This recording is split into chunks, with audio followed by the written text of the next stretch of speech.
only if they learned it on themselves. I mean, I can remember that they didn't have a big response to get field training officers. There wasn't a big response to get people to volunteer for that. In fact, I think they had to sweeten it a little bit by saying, "Hey, you can get a detective shield out of it, right? You can get a specialist shield out of it." And they started doing that for field training officers.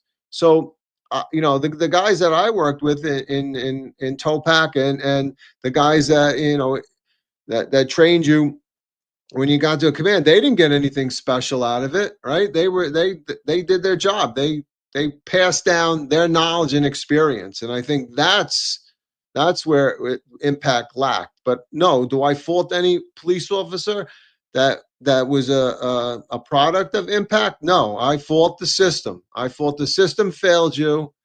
And did Bratton bring it back? Yeah, he brought it back. I mean, it wasn't anything new that he did. He seemed to when even you read that, it seemed like, oh, this is a new concept, and we did research. And no, hey, big guy, and I mean him as the big guy, not you. It's it's not. That's not how it was. It was. All right, you're going to change it back, but this wasn't something that something you invented. All right, this was something that it should have been done all along.